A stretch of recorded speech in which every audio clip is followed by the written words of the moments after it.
YouTube, welcome. I want to talk about things that really matter in life, but I want to talk about, for me, the last 6 months of self-improvement, the loneliness that I face that I feel like nobody really talks about.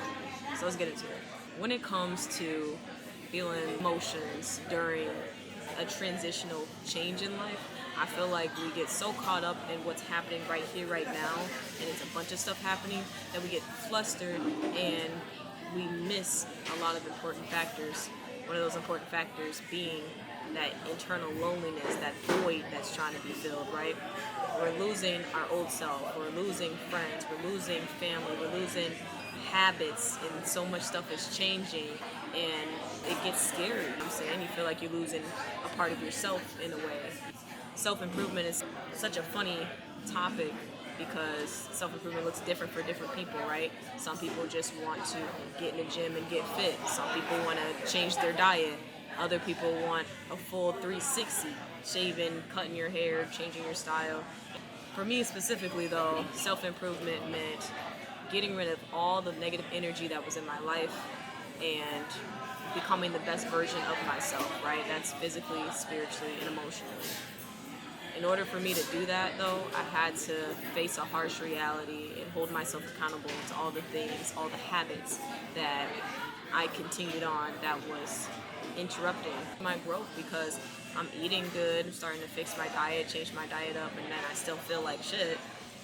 I'm saying because I'm condoning these activities that weren't beneficial to me at all.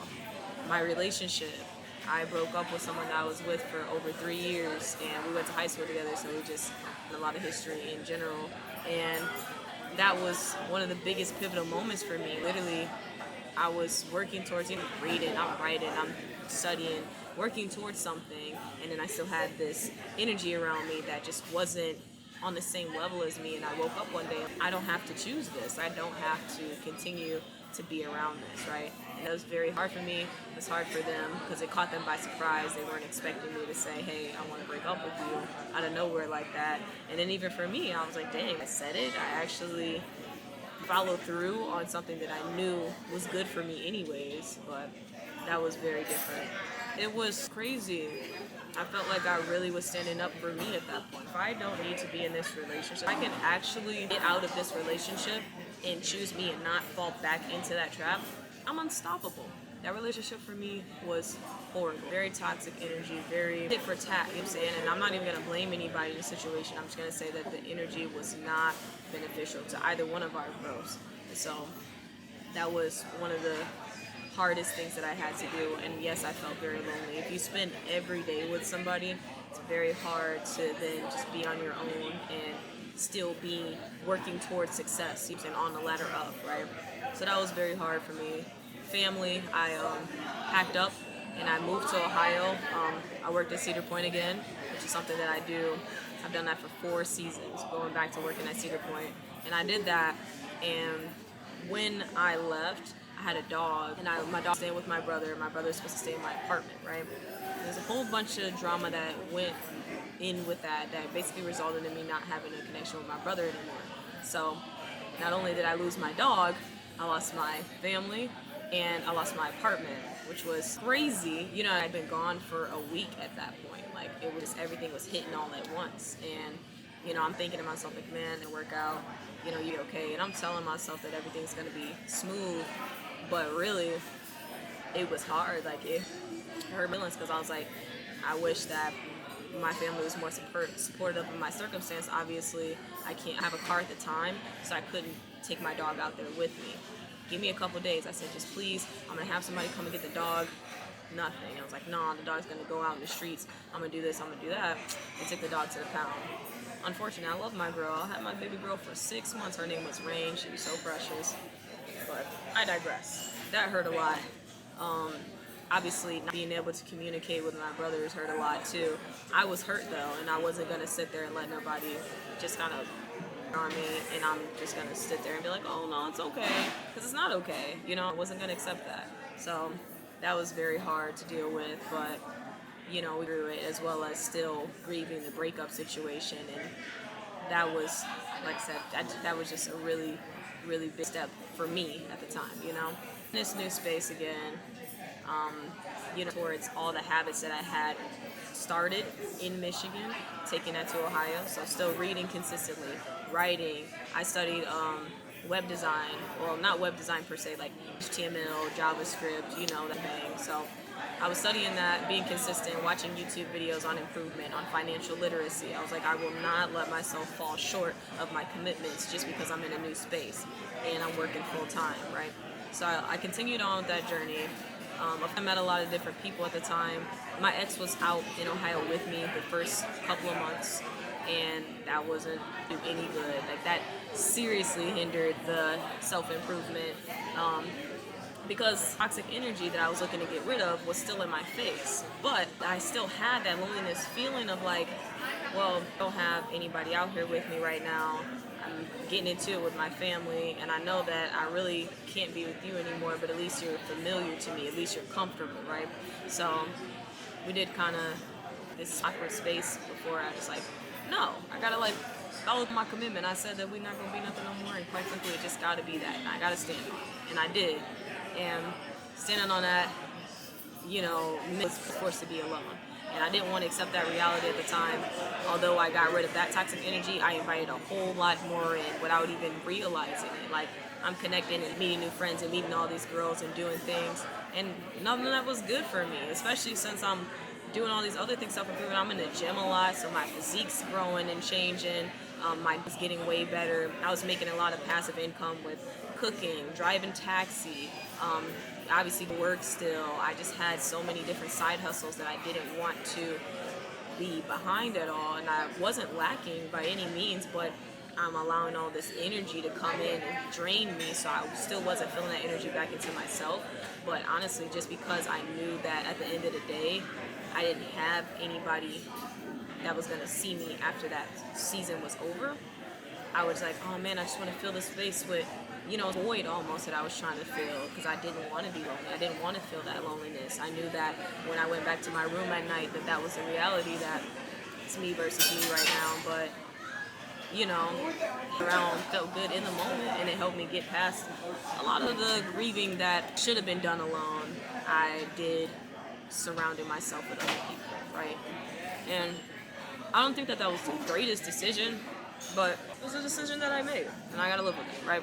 But yeah, after the whole Cedar Point situation, I literally was feeling that loneliness void that I felt with external energy, and I didn't know how to give it back to myself. In reality, I was still creating a really, really bad of just having all this energy around. So I didn't have to sit alone. So I didn't have to sit with these thoughts and sit with the reality that, hey, like, I'm sad. I don't have anybody. I don't have support, right? I had left Ohio and I came back to Michigan. No apartment, no girlfriend, just me. And I had a car at this point, which was a great plus because that helped me out. But I didn't have anywhere to go. I was alone. I was homeless, actually. Like, I literally didn't have anything, right? That was the pivotal moment for me to realize, like, I have no choice but to sit with this now, right?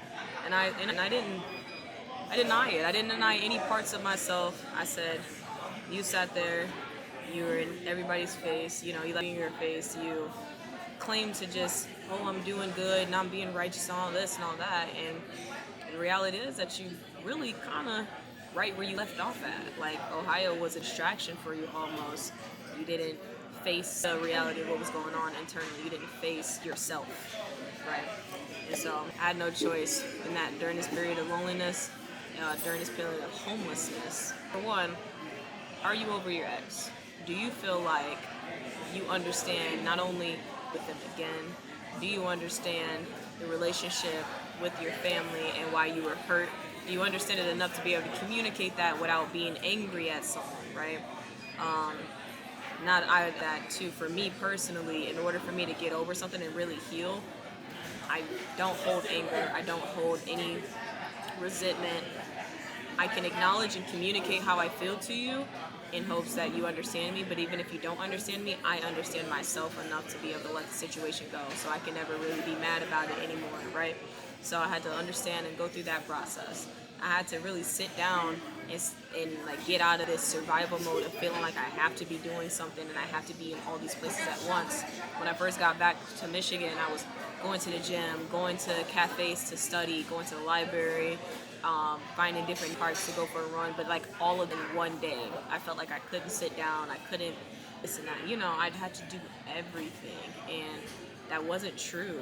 It wasn't until January of this year that I was forced to sit down because my health wasn't doing right, and I really had to just take a pause on everything. I couldn't go to the gym 6 days a week.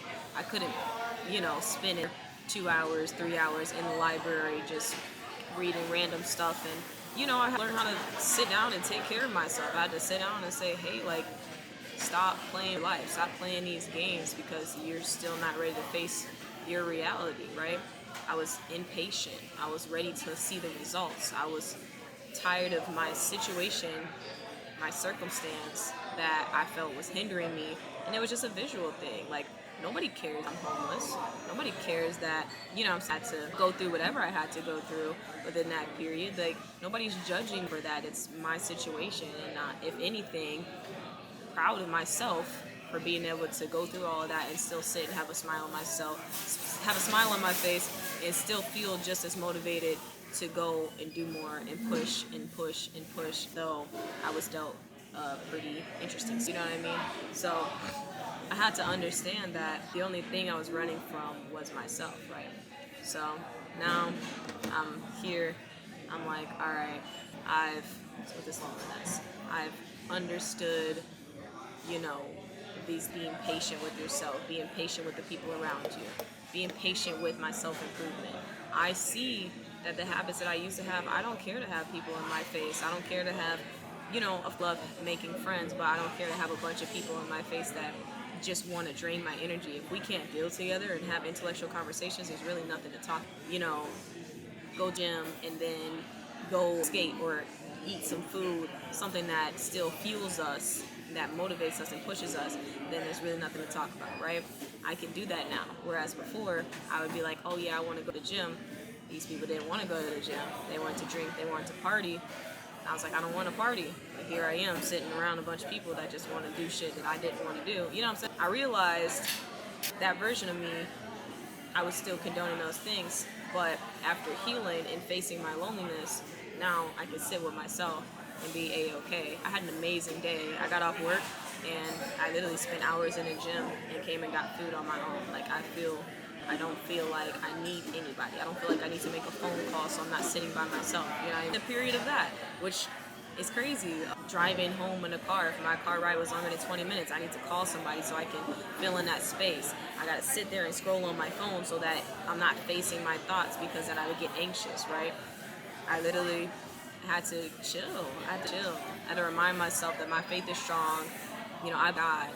God helped me, held my hand through this whole process. God lives within all of me.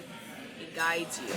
He gives you direction. Angels are there to protect you. The universe is giving you the signs that you need to let you know exactly what you need to be doing. You just have to pay attention, right?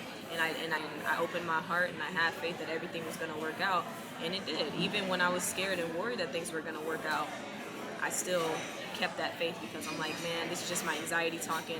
I know everything's going to be good, right? I know everything's going to be better than I even anticipated. And that did definitely turn out to be true. But I had to get out of that mindset of just feeling so lonely, so hopeless, so like internally sad. It was kind of like action vomiting, and productive, but it wasn't, And about 3 months, 3.5, closer to 4, I wasn't giving it back to myself. And God lives in everything.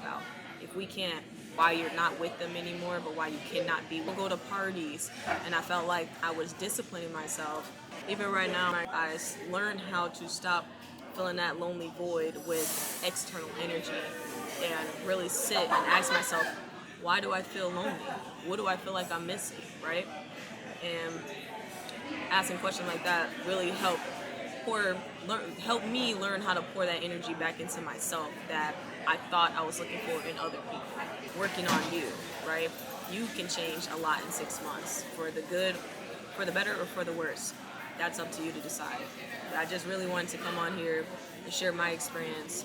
Hopefully it resonates with somebody who's going through changes and they feel like, oh man, but I'm doing this right and I'm doing that right. Sometimes you just gotta sit, with yourself. You gotta sit with your thoughts and face the reality of what you're feeling. You know what I'm saying? It's okay to feel lonely sometimes. That's really how you grow. If you can acknowledge to say, dang, like, I feel like sad today. I feel like I'm by myself. I feel like I'm not being supported. That's how you can start working on fixing those issues. If you feel like you're not supported, who do you need in your life to support you? How do you feel like you can support yourself when other people aren't around to do so, right? What support are you looking for? These are questions that you can start to ask once you face that reality. So, you know, self-improvement is a journey. It's going to have its ups and downs. And I feel like the journey really never ends. It only elevates. I'm still working on self-improvement in different ways right now. Being consistent with making YouTube videos. That's a new thing for me, you know?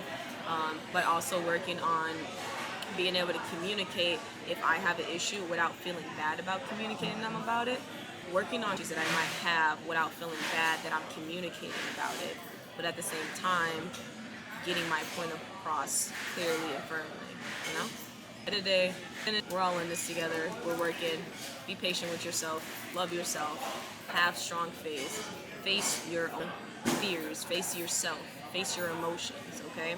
You will grow. You will improve. You're doing amazing. I hope you guys enjoyed the video. I'm definitely going to keep dropping more stuff. Catch y'all later.